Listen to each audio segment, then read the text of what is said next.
Bonjour, je m'appelle Mathilde, je travaille pour les médiathèques d'Annecy et aujourd'hui je vais vous présenter mon coup de cœur de la rentrée littéraire. Donc il s'agit de Mon mari, de Maud Ventura, publié aux éditions L'Iconoclaste. Donc c'est l'histoire d'une femme qui est amoureuse, follement amoureuse de son mari depuis 15 ans. Vous me direz que bon, c'est assez normal, c'est ce qu'on espérerait tous, être encore amoureux de son conjoint 15 ans plus tard. Oui, mais là, cette passion est un petit peu maladive. Elle vit pour lui, elle respire pour lui, à travers lui, elle n'a Dieu que pour lui.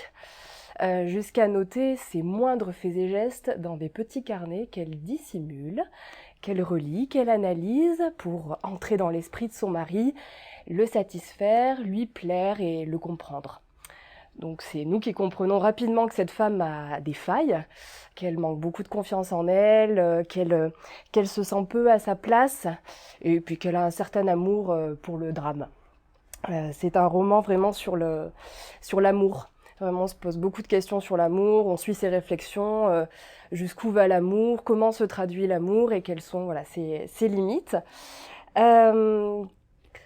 Clairement, c'est un monologue de cette femme, on est vraiment dans son esprit. C'est assez jubilatoire et un peu cathartique, donc les réflexions vont très loin.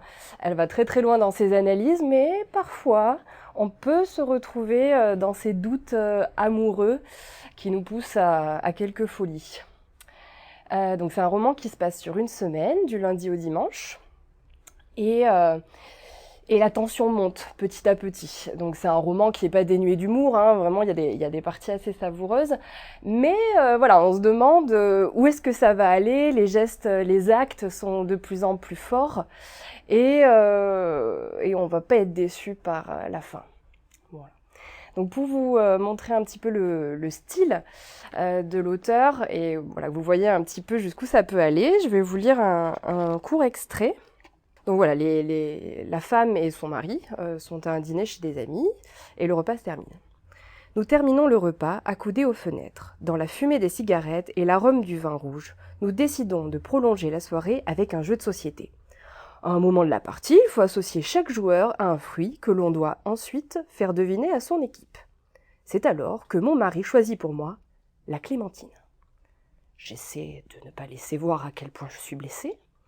Cherche-t-il à me taquiner ou à me faire réagir? Je le questionne d'un ton léger, sans insister. Il me répond qu'il ne saurait pas expliquer pourquoi il a choisi ce fruit pour moi, mais qu'il me va bien.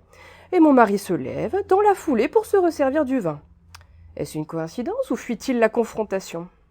Je connais mon mari. Je connais la finesse de son regard, je connais sa perspicacité et la justesse de ses associations d'idées. Je connais la facilité avec laquelle il arrive à croquer une personne en une ou deux formules. Je dois me rendre à l'évidence. L'homme avec qui je suis mariée depuis plus de 10 ans pense que je suis une clémentine. Pour Louise, mon mari choisit l'ananas. Sous mes yeux, il associe la femme de son meilleur ami à un fruit estival et exotique, acidulé et généreux. Il la met à l'Amérique latine et sous-entend, j'en suis sûre, qu'il n'est pas insensible à la chair juteuse de cette plante tropicale. Mon mari considère donc que son meilleur ami est marié à un ananas, tandis que lui a épousé une clémentine. Il vit avec un fruit d'hiver, un fruit banal et pas cher, un fruit de supermarché, un fruit ordinaire qui n'a ni la gourmandise de l'orange, ni l'originalité du pamplemousse. Un fruit ordonné, en quartier, pratique et facile à manger, prédécoupé, prêt à l'emploi, fourni dans son emballage. Donc voilà, j'espère que vous découvrirez cette pépite, Mon mari, et que vous découvrirez également les autres pépites proposées par les autres bibliothécaires.